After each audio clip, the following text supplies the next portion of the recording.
Let's cross now to London and catch up with former Foreign Minister of this great country, Alexander Downer. Alexander, great to talk to you. Well, we talked last week about how China's Foreign Minister had gone AWOL, and you was speculating that he might have been ill or some such.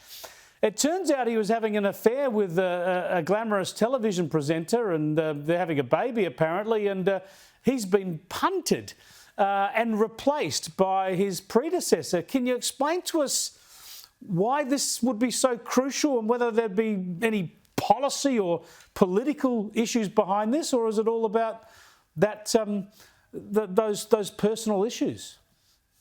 I don't think, from what I gather from talking to people yesterday here in London who are experts on China, it had anything to do with policy. After all, the former foreign minister has been the ambassador in Washington, so he's been pretty heavily engaged in the evolution of Chinese foreign policy over quite some period of time. He's not just a newcomer to it. The personal circumstances, well, there you are. I mean, the woman is apparently a TV presenter in Hong Kong, and that might, in and of itself, be somewhat compromising. But sure, I mean, obviously, if that story is true, that is the reason why he lost his job.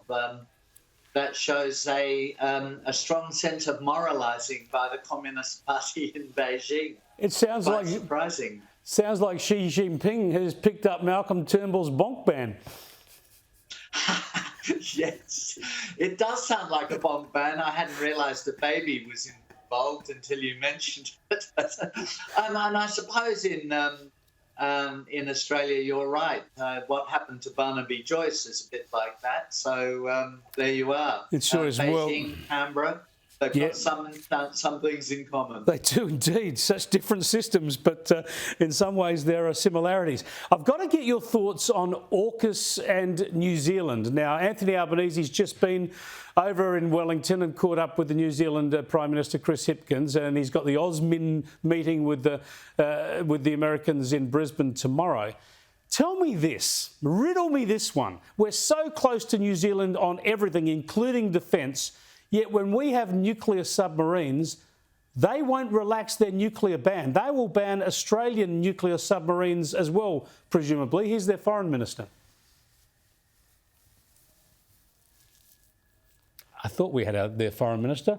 Let's not worry about it. Let's not worry about it, Alexander. Just tell us about it. How much of a problem could that be for the relationship?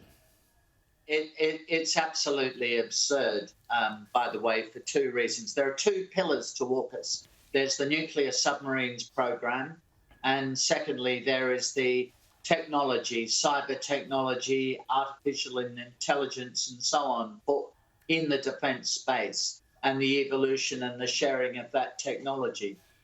Number one, as you quite rightly say, New Zealand would ban any submarines built under Pillar 1 of AUKUS. So it would make it absurd for New Zealand to be involved in AUKUS when they wouldn't even allow any of our submarines to visit their country. That's all of Britain's and America's submarines are nuclear powered, and Australia's gradually will be as well. I mean, it's completely absurd. As far as the second pillar is concerned, look, I don't want to be rude about the New Zealand Defence Force. It has a great history. But let's be honest, it's extremely small. And the contribution that New Zealand's Defence Force could make to the evolution of defence technology is negligible, if not non-existent. They don't even have a defence industry to speak of in New Zealand, let alone developing cyber technologies and artificial intelligence and the like for robotics for defence. So, indeed. I mean, it's just absurd. It is silly. Thanks for joining us, Alexander. I do appreciate it.